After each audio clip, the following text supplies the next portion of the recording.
Yes, hello everyone, and welcome to this Global University Climate Forum. I see a lot of people are joining now slowly, and we will start when we have a few more participants joining us.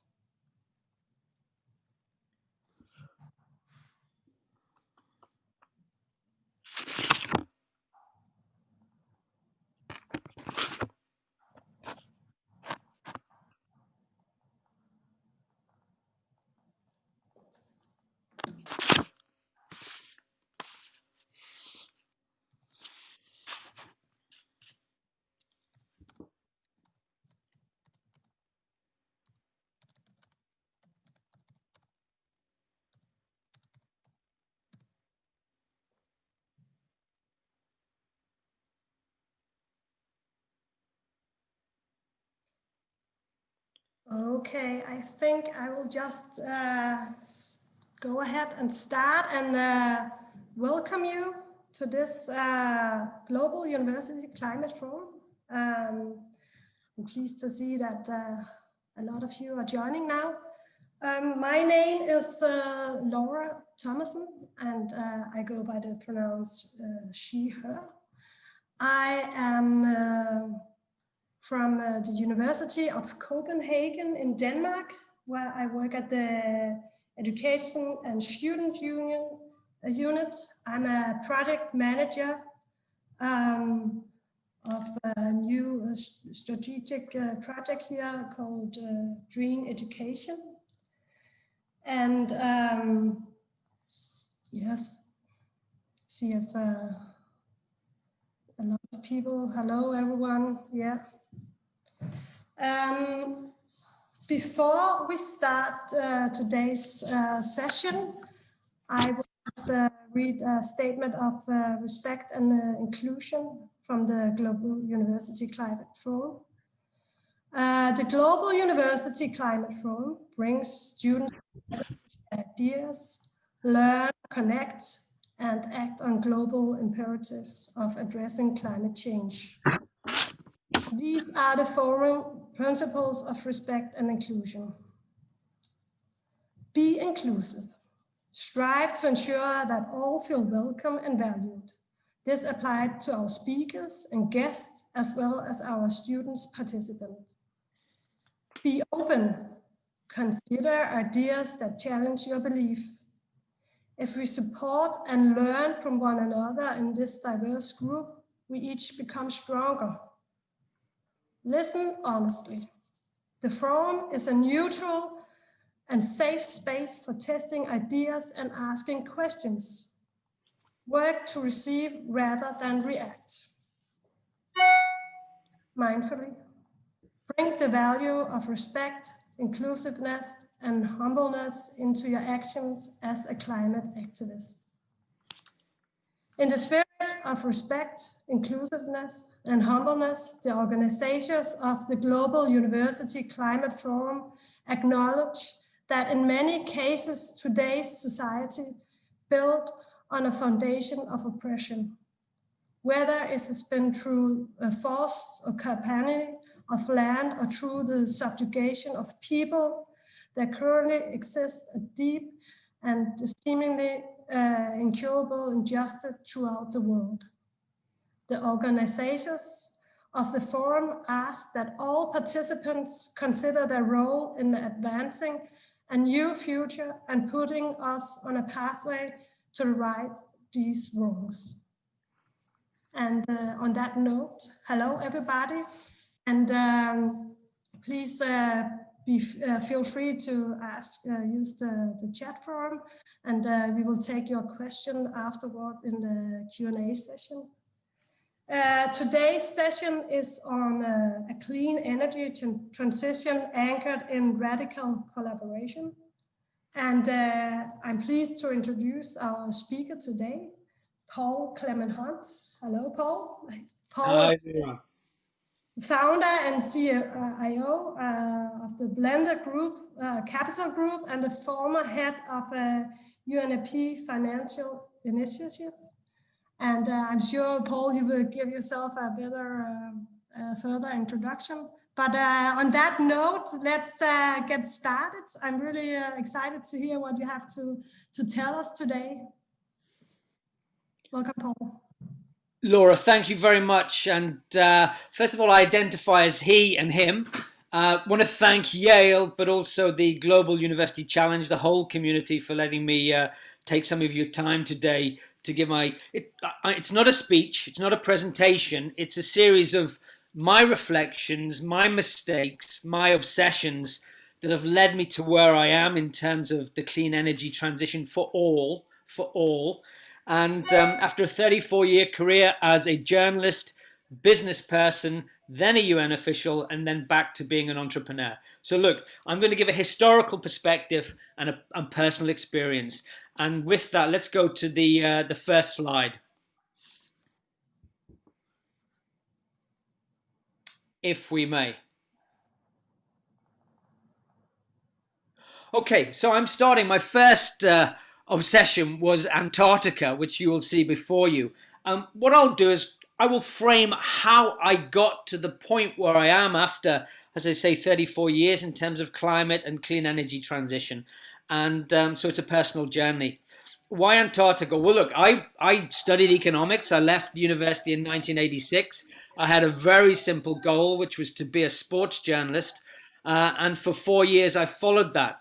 My key career mistake was not appreciating that if you were a sports journalist, you couldn't play sport. So that was mistake number one. But why Antarctica? Well, Antarctica, in some ways, accelerated my journey into environmental and sustainability thinking. I was lucky in some respects that in 1986, Gro Harlem Brundtland, the former Norwegian Prime Minister and the former head of the World Health Organization, delivered the groundbreaking Brundtland Commission, which was what defined sustainable development. So 86 was a period when the world in some ways was alive with environmental problems, with problems of social justice, and I finished university at that point. So fast forward, I'm sitting there as a journalist in one of the UK newspapers, and across my computer screen came a slug saying Antarctic Environmental Protection Regime Treaty. And look, that would have been about 1989, and that was my first obsession that took me on the pathway to, I guess, an environmental and a sustainability perspective in Korea. Why was it an obsession? Well, I wanted to go to Antarctica.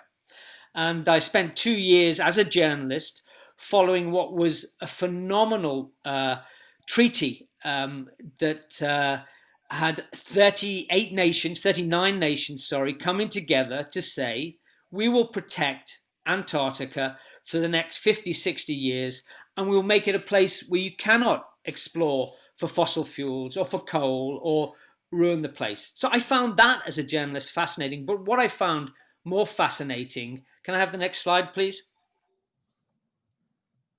Was the fact that in 1989, the combined forces of the global oil industry with what were called the American Seven Sisters, so the big oil companies, were lobbying directly into this closed diplomatic process, basically to send a message that no one can tell us where we can look for fossil fuels, and that's why we're lobbying into this process. So for me, it was a combination of the beauty and fascination of Antarctica, but then bringing into this political process an incredibly powerful, well-resourced lobbying capability simply to send the message to governments, you will not tell us where we can look for oil in the next X many decades, hundreds of years. And for a journalist, it was an ignition, it was a catalyst that took me into this space in a very defined way. Why was the oil industry sending a message about Antarctica in this way into what was, and again I stress, a closed diplomatic process? Look at the politics. At the time, you had the first Bush administration in power, and there was a gentleman called John Sununu, and John Sununu was famous, perhaps infamous at the time. You'd have to look back in your history books, but there was a direct link in some ways between the administration and this message that you cannot look You cannot stop us looking for fossil fuels. Fascinating. So I set off with my plan to end up in Antarctica. I sometimes describe myself as the world's least successful Antarctic explorer, in that I left journalism in '91, I was en route to the Antarctic, and I stopped in Bangkok, Thailand, on the flight to Christchurch to join a Greenpeace ship. I never got any further. I stayed in Bangkok, in the wonderful Thai city of Bangkok, for 7 years. And I moved from journalism. I started a little business called the Environmental Business Group. So rather than making it to the South Pole, I never got much further than the equator and stayed in one of the world's most mercurial, magical cities, but one of the world's most intensely polluted and defiled cities in some ways, in terms of waste and those things. That was an education. So my dreams passed from Antarctica to staying for 7 years in a city where I saw in graphic detail environmental and social justice issues writ large. So a city of 8 to 11 million people, with at the time something like 25% of the world's cranes for a massive construction boom, intense traffic problems, unbelievable problems of deforestation. Thailand in 1953 is a country the size of France. It was 70% forested. By 1991, that was down to 16 to 20% forested. So you can see from my perspective, the lesson that I was going through was one of, my word, these environmental issues that Brundtland in '86 started talking about are incredibly intense, and they're impacting people at every level, particularly the poor. So let's move to the next slide, please. Again, still in Bangkok, 91, and I'll bring these threads together. So I'd moved from the Antarctic to environmental problems of an immense scale and beginning to understand them. I had a little company which was bringing environmental technologies into Thailand and Southeast Asia. So I was involved in the environmental side, I was involved in pollution, in the energy industry, and beginning to learn the nature of the problem. My next obsession came with a very simple thing. We're all talking about environment and sustainability. If you do not have the finance sector on board, if you do not have capital markets, if you cannot move investment to begin to deal with some of these issues, you're never going to solve them. I used to simplify it. It was either we have to have finance on board or we have to have a revolution. It's those two choices. So I think that's the second obsession beyond Antarctica, was looking at the issues of investment and finance and capital market and the interface with environment and dealing with the problems of pollution and of climate change. And remember, this was before we had our first global climate agreement, which came in 1997 with the Kyoto Agreement, with the Kyoto Protocol. So it's a very vibrant period of asking questions in terms of my own career. On the financial side, I've spent the last 30 years trying to understand why our financial system, our capital markets, our investors do not and have not flowed sufficient funds into these mid to long-term problems and issues which impact us at every level, and which now are becoming more graphic than ever, with climate, with resource destruction, with the problems of plastics in our ocean. And then you move into the social issues and the health issues that this cost on a planet of 7.8 billion people, which will increase to 10 billion people by the end of the 21st century. Why was finance and capital markets and investment not on board? 30 years on, a few reflections. I mean, you can see the slide now. That's from the global financial crash in 2007, 2008, where in 1 week, 30% of global pension funds disappeared because of malfeasance, in some cases criminality, but in most cases intense greed by a finance and investment system which was not looking to global issues, global systemic issues, which was not looking to climate change. So we're going back maybe 25 years. That's when my obsession with understanding finance and investment in the context of sustainability and environment took off. So let's move to the next slide. Again, to reiterate the point, I am a card-carrying capitalist. I'm an entrepreneur. I have my own company, which we've developed over the last 8 years since I left the United Nations, and which focuses on businesses, sustainability businesses in sub-Saharan Africa. Okay, so this is not a rant against the capitalist system per se, but my word, in terms of an era of monopoly capitalism and oligopolistic capitalism, the finance and investment sector can do so much better. One of the things they do not do is they do not look at and manage and think about systemic risk. What do I mean by systemic risk? Climate change is one. The current COVID pandemic is a systemic risk. We have known for at least the last 10 years that a pandemic was due. In the UK, a pandemic has been the head of the Cabinet Office risk register since 2015. Did we prepare for it? No. Another example of a systemic risk where we're ignoring it and we're not making preparations. Climate, novel zoonotic viruses. COVID-19 won't be the last. 3, the problems of our energy system, the intense issues of the energy system that we have. The list goes on.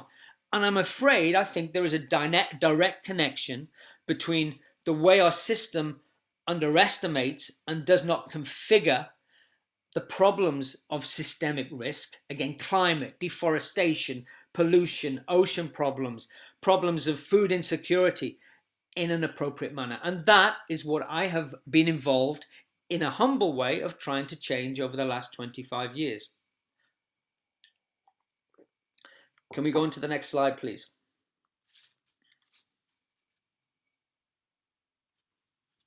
I'll come back to this slide, but let me hover, because I made a transition from my business in Thailand into, after the Asian crash in 1998, the Asian financial crash, we came back to Europe. I based myself in Paris, and I had 2.5 years of working alongside big oil, big industry, and seeing the power and reach of those entities in terms of slowing down the climate negotiations, slowing down the climate process, lobbying into the climate process, the United Nations climate process.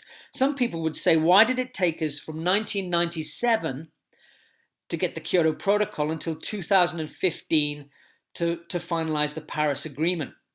And I think, having worked alongside some of those companies and some of those individuals, bodies like the Global Climate Coalition, the Climate Council, which negatively lobbied into the UN process and slowed it right down. So one of my points today is, do not underestimate the power and reach of the fossil fuel industry, and we cannot take the Paris Agreement for granted. We cannot feel that because there is a great positive climate zeitgeist at the moment, whether that's Greta Thunberg or Extinction Rebellion, we cannot take anything for granted, because the reach of those industry blocks is still intense. But is there a positive story? Yes, there is. Go back to May 1997. There was a speech by the head of British Petroleum, John Brown, at the time, called the Stamford Speech, in which he envisioned a new future beyond petroleum. Now, some people will knock that. They will criticize BP. It was a pivotal point because it did one thing. It split the global oil industry into 2 camps. John Brown would never be forgiven by a number of the other oil majors, but it split and it created a fracture point in terms of vision and different ways of thinking.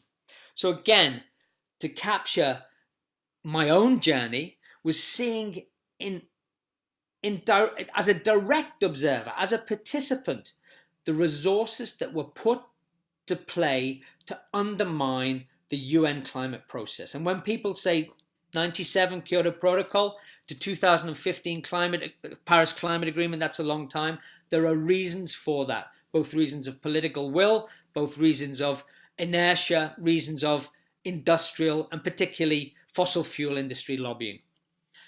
Let me move forward. The picture you have before you is a picture of a refugee boat crossing the Mediterranean. The picture speaks for itself. Would most of those people in that boat have climate or climate issues foremost in their mind? I would doubt it. That's about survival. It's not to say they would be not cognizant of it. But what I would also say is that in terms of our work in the Sahel, what you're seeing is a micro example of the type of movements of people we will see, partly because of climate issues and poverty intensified by climate and food security issues. Many of these people will be drawn from the Sahelian countries. That's the 11 countries which cross Africa from Senegal to Djibouti, include Burkina Faso, Chad, Mali, etc. 11 countries, where we have a population now of 200 million people. By 2050, it will be 400 to 500 million people. And those societies, those communities are feeling the very sharp edge of climate change already. So my point here is that the image is one of survival. The causative factors, in part, are ones of climate, political corruption, resource degradation. I work as the chair of a body called SOS Sahel, their international chair. So I've learned about the Sahel over the last few years. It is a demographic which is incredibly positive. Africa has 1.8 billion people. By the end of the century, it will be 4 billion people. More than 70% are under the age of 21. Africa has to capture what's called the demographic bounce.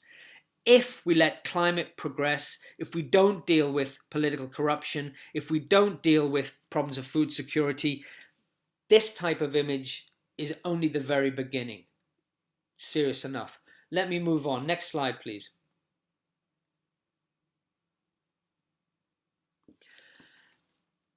And let me make the transfer from that period as a lobbyist with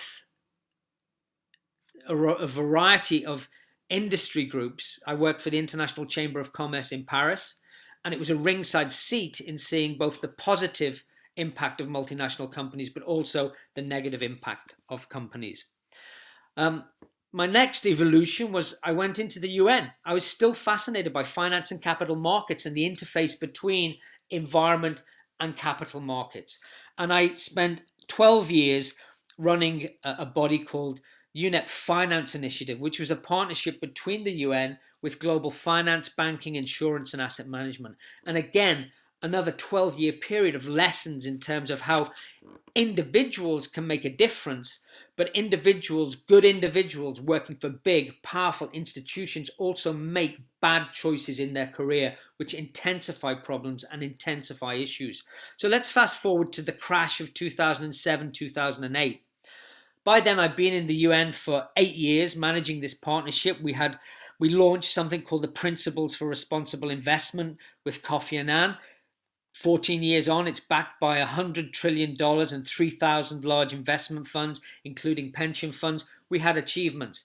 But the crash of 2008 woke me to the fact that our financial system, our capital market system, simply does not take climate, global warming, many of the issues into account. Whether it's the last image of the refugees crossing the Mediterranean, or this image of protesters, you can see the Champs-Élysées and the Arc de Triomphe in the background. It's the yellow shirt process of the protests of the last few years, where at the heart of that protest were two things.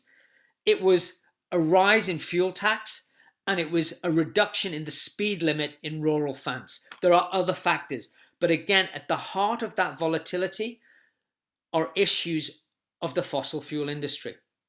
And actually, in the context of the volatility that you see there, and it was replicated in many ways after the financial crash of 2008 and moving on, you have to look at the causative factors of an industry and fossil fuel system which was in part waking up to the future, but massive inertia, massive lobbying against climate advancement.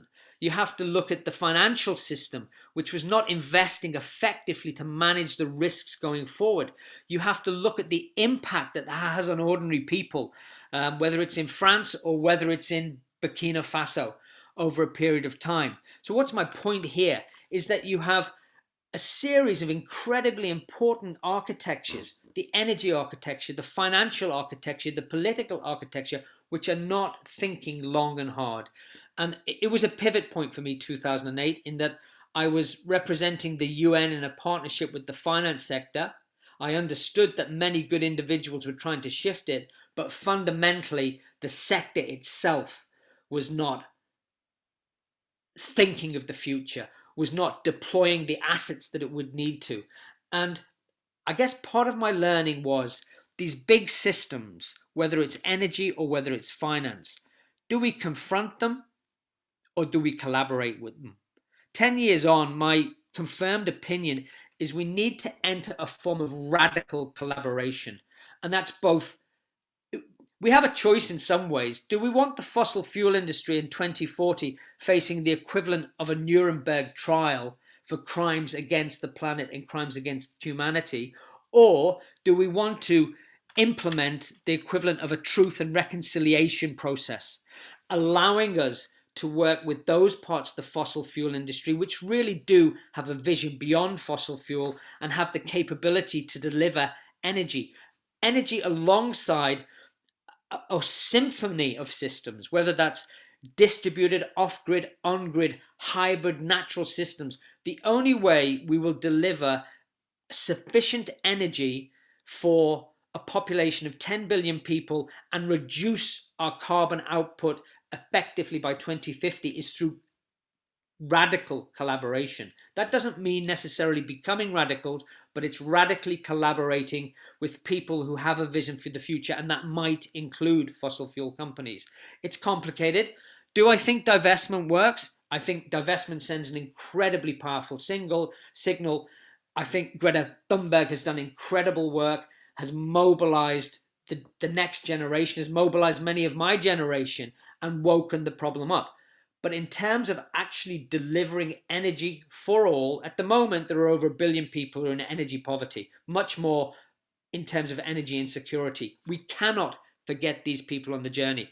My point is that to deliver a clean energy system in the next 10, 20, 30, 40 years, we will need everybody collaborating. But that means we have to, and you have to, as the next generation, fight hard politically, fight along the investment chain, demand more of industry. So it has to be a collaboration based upon respect and trust, and that has to be forged, and we have to work with people who understand the systemic issues going forward. Next slide, please. And Laura, I think I'm just about coming to the end of my time.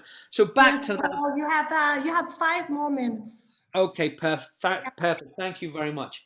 I'm from Liverpool originally, so I do speak quite a lot, all right? So coming back to my first, or one of my early obsessions, which was Antarctica, and maybe coming to some of the concluding comments now. I, over the last 8 years, have developed what is a small company, the Blended Capital Group, and we invest in last mile companies, solar energy companies, agricultural companies in sub-Saharan Africa. And we work with the policy community. We also work with the UN. So I've stayed connected to finance, and I think we're asking really hard questions of finance and the capital markets. One example, in 2011, I was lucky enough to address a collection of the world's sovereign wealth funds. These are big, powerful funds. The Norwegian Global Fund is the most well known. They control about $8 trillion. And my question, one of my fundamental questions to these sovereign wealth funds was in terms of managing risk. In 2011, we had a situation where we had the Thai floods, we had the Fukushima disaster. They happened, they were real in a short period of time. My question to the sovereign wealth funds was, what in one day you had, and in geological time this wouldn't be particularly surprising, you had the Thai floods which interrupted global supply chains. You had the Fukushima nuclear disaster, and on the same day, part of the Western Antarctic ice sheet fractured and began the process to bring about intense flooding in some of the world's major cities. How, an investor, would you regard that? That was my question. No one could answer it in some ways. You might think that's theoretical, it's fancy. It's not. If you think of those events, the Thai floods, in part connected to climate change and poor maintenance of 74 of Thailand's 77 provinces were flooded, and there was massive industrial disruption. You all know about the Fukushima nuclear disaster, whereby a seawall which should have been higher did not have the capacity to manage an incoming tsunami. I'm simplifying things.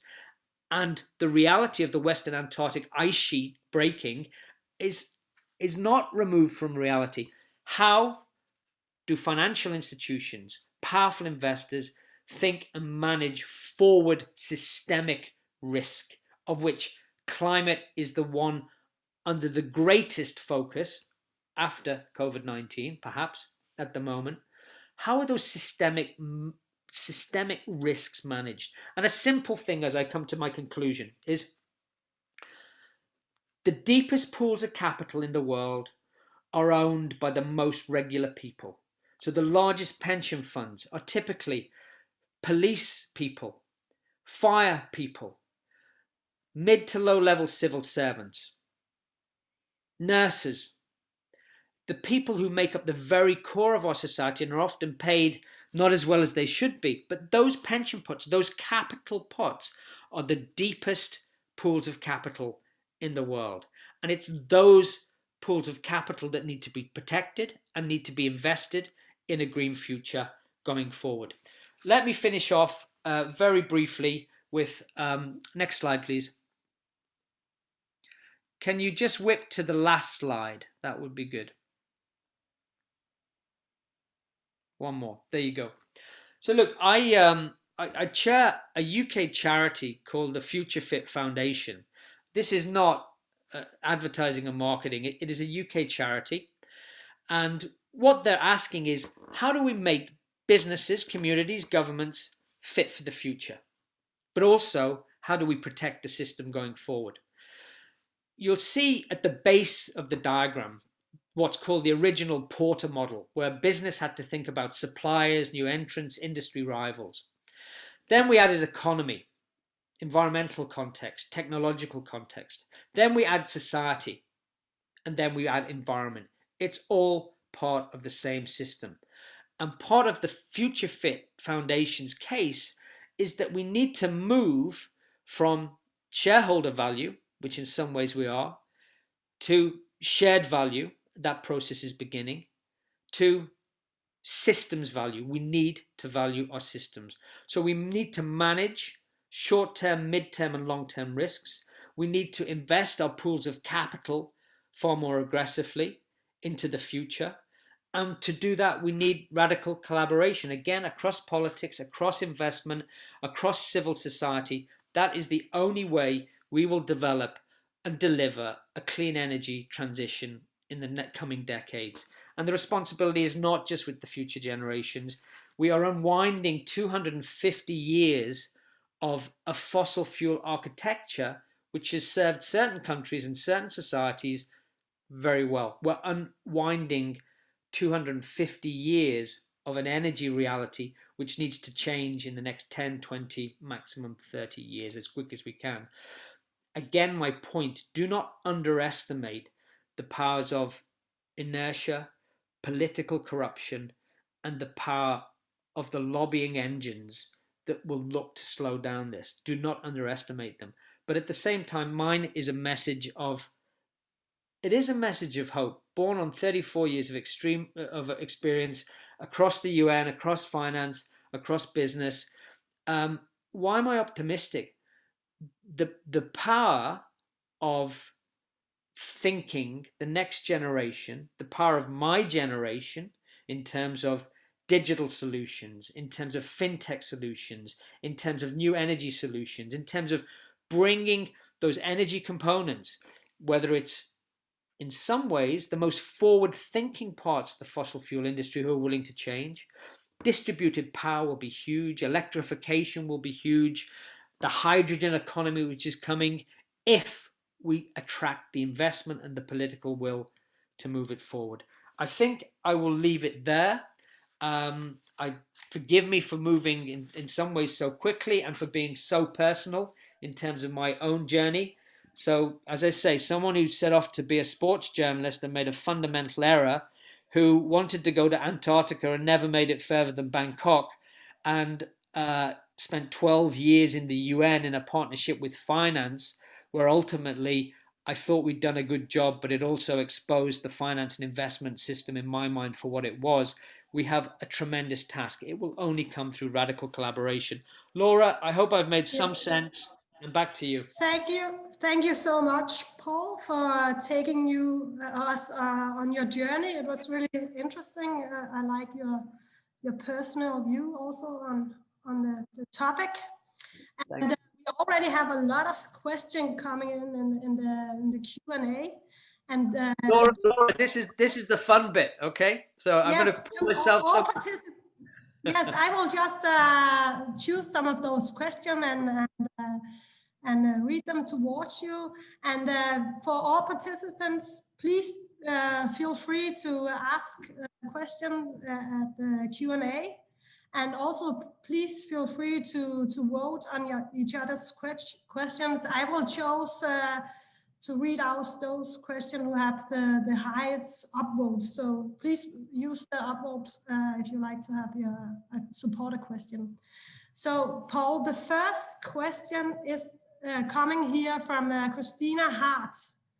And she's asking how you establish a collaboration and or trusting relationship with fossil fuels entities that have proven to be bad faith actors like Shell, Exxon, Chevron, and what is the role of those and similar natural gas producers in the renewable energy transformations negotiations, if any? Okay. Look, yes. It's a question from Christina, is that right? Yes, it's Christina, thank you for the question, and it is a great question, and it is in some ways the Holy Grail. So look, briefly on that. The fossil fuel industry, and I would also say the finance sector, for a long time has been a very easy way for a very few people to make a lot of money and stay very comfortable. That's the truth, okay? Within the sector, within institutions, within the companies, there are people who absolutely know the game is up in terms of fossil fuels and the system. These are the people that we have to work with. But at the same time, in terms of developing trust, we have to do it as equals. People who are concerned about the future, concerned about climate, we have to do it as equals in a trust sense. We don't have the same resources. So I think, to come to the nub of your question, we have to be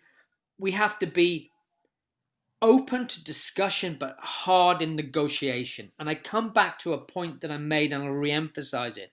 Look, it's not a playbook of how to do it. It will take politics, and it will take Extinction Rebellion, it will take Greta Thunberg, and it will take the next Greta Thunberg. It will take a panoply of answers. We have to get to the point where the fossil fuel industry, they have that choice. I'm simplifying it.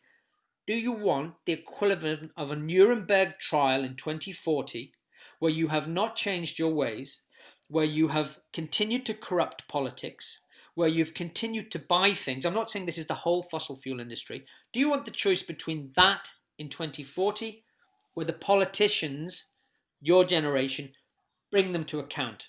And you have that famous image, do you remember, of the tobacco industry lining up before the Senate and the 7 tobacco industry CEOs saying they knew nothing about the problems of tobacco? Do we want that for the fossil fuel industry, or do we want truth and reconciliation? We have to push the first. But to get there, we have to be really hard-nosed in politics, in negotiation. We have to understand we won't have the resources. I think we're going in the right direction. The fossil fuel industry is scared by what Greta Thunberg and your generation have done. They're also scared in a financial sense from the whole issue of the carbon bubble and stranded assets. And we have to regulate. So it's a symphony of action, of collaboration, but hard-nosed, but at the same time open to work with people who are willing to change and who have the knowledge of delivering energy to billions of people. Laura, I won't go on, but hopefully that gives a sense. We have to be hard-nosed.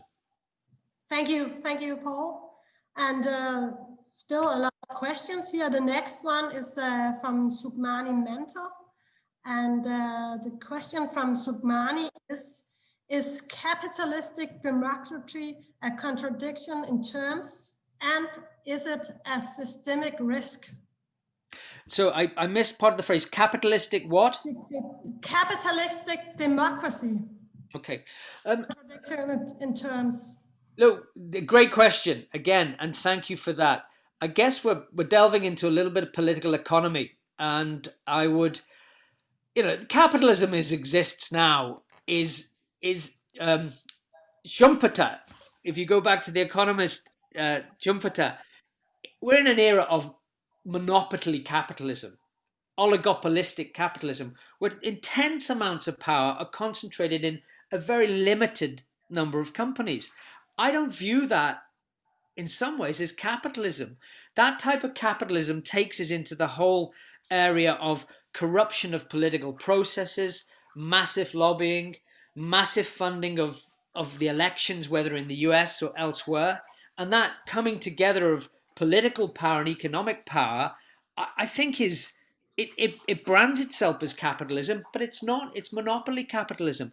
You have to step away and think that 80-90% of the economy is made up of small and medium-sized enterprises like mine, not these huge powerhouses. Do we need the huge powerhouses? We do.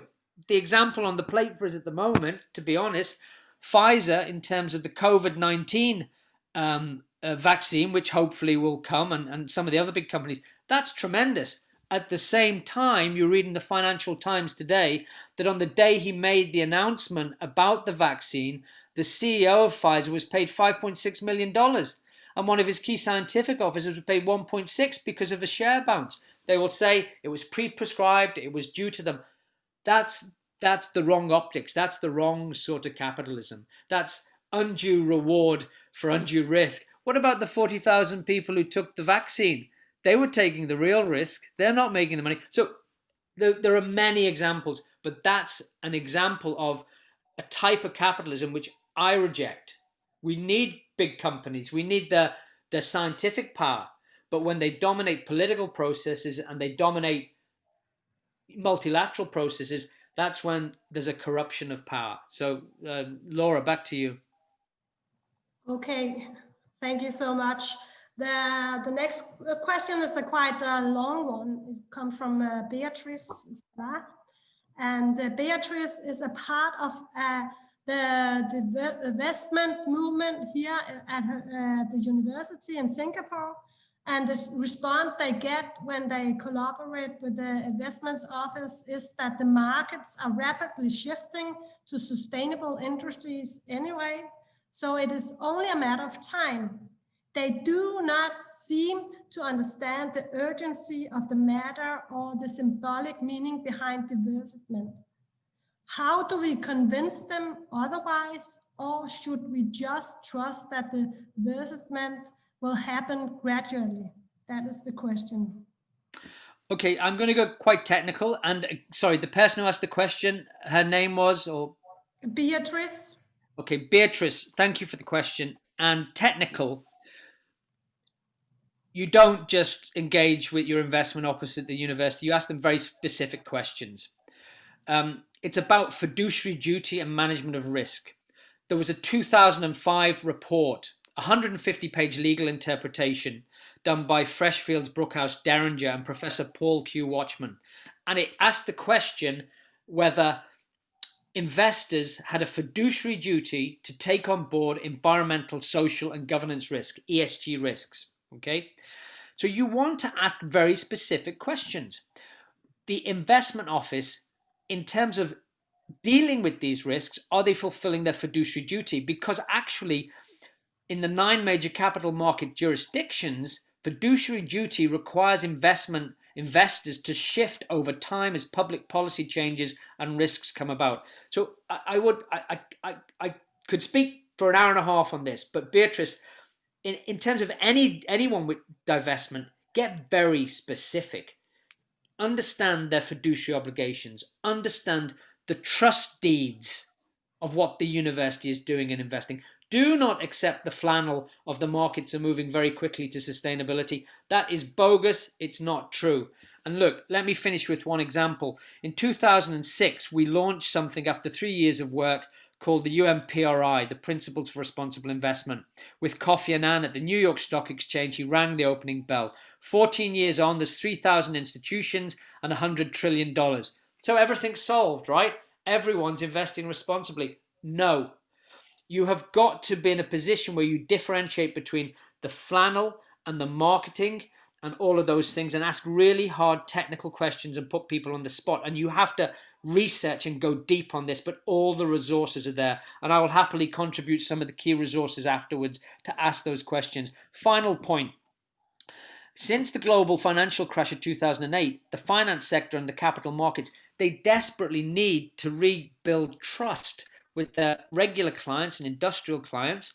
They need to hold a social license to operate, right? So they want to reconnect.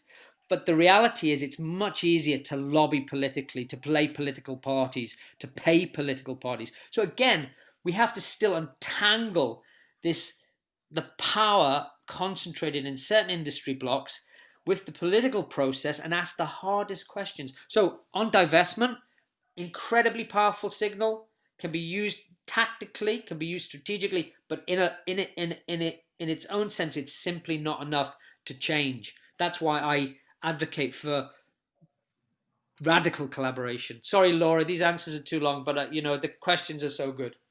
That's no problem. We still have some time here.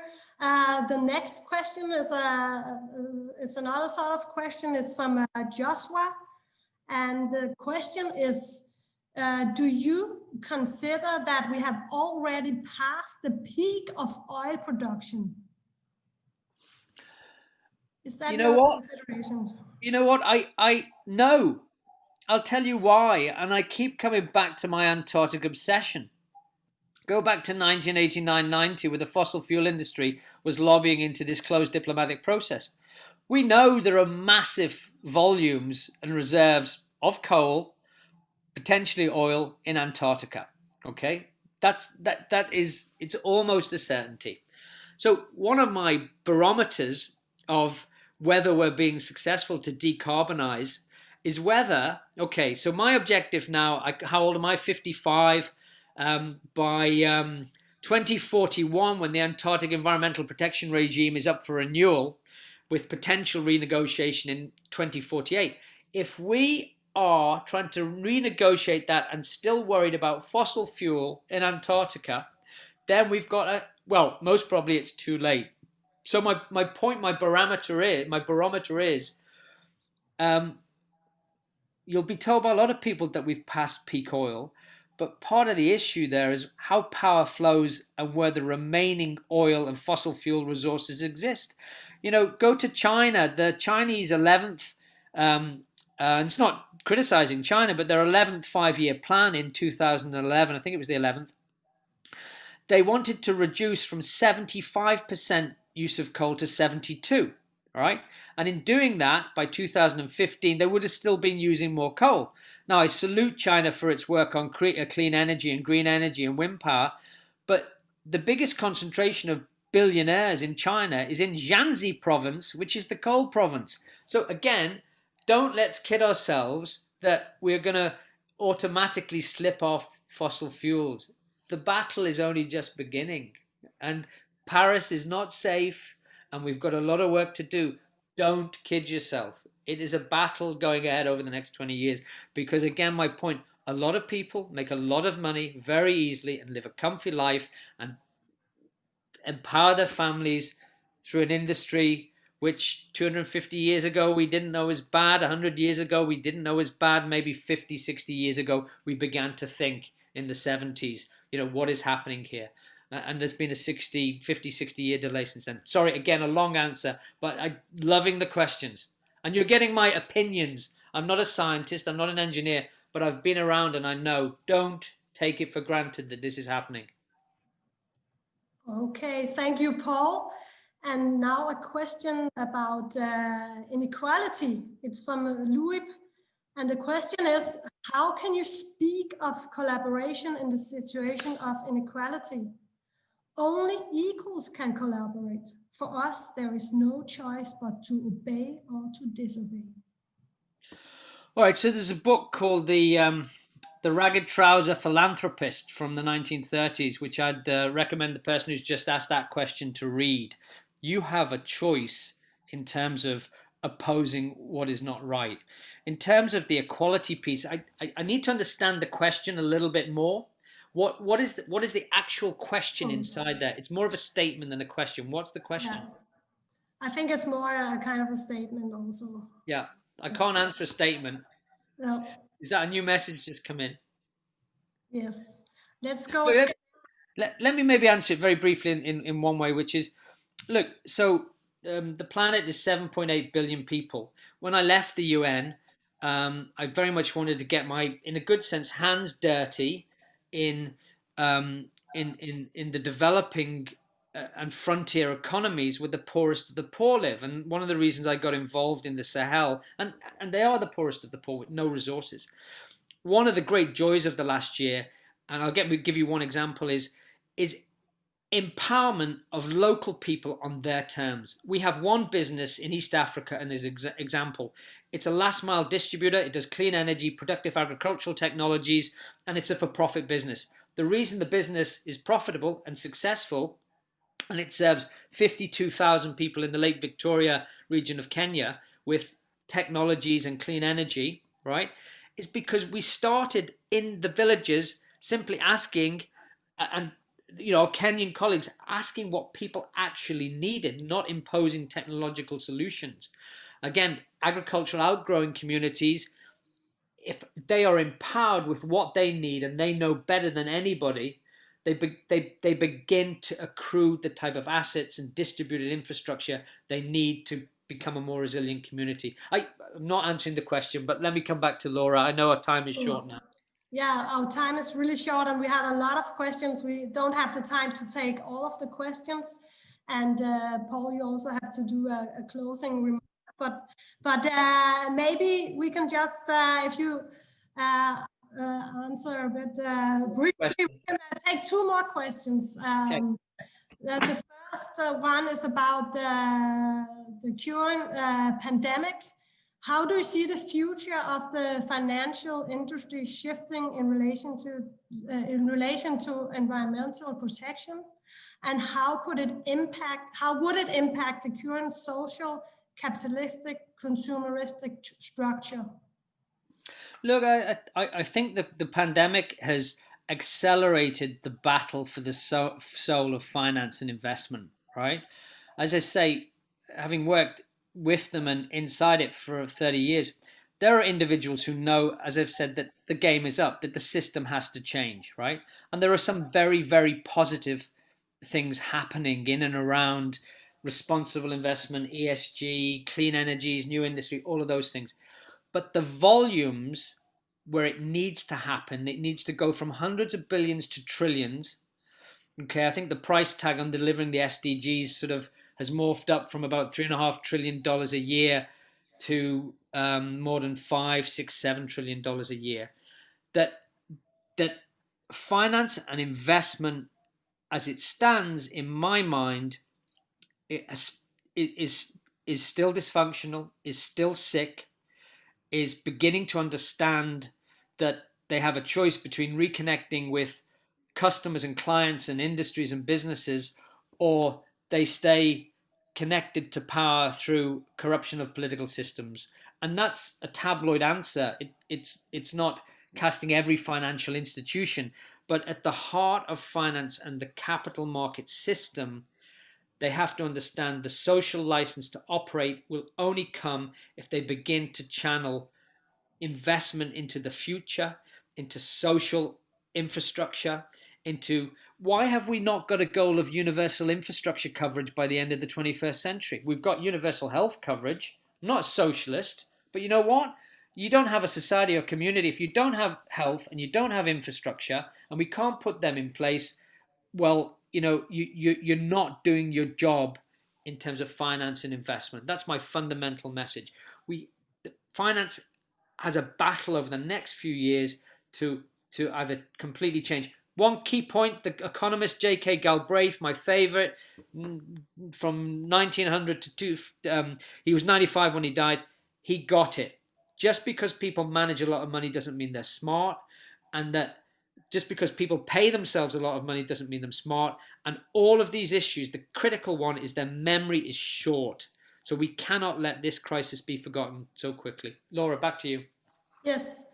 Paul, would you like to take one more question? We only have like about 4 minutes left. Yeah, happily. One more question. Yes, then let's take the last question of this session.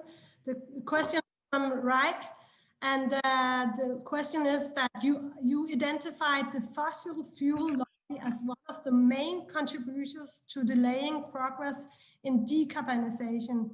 Do you see a similar problem with the agricultural lobby?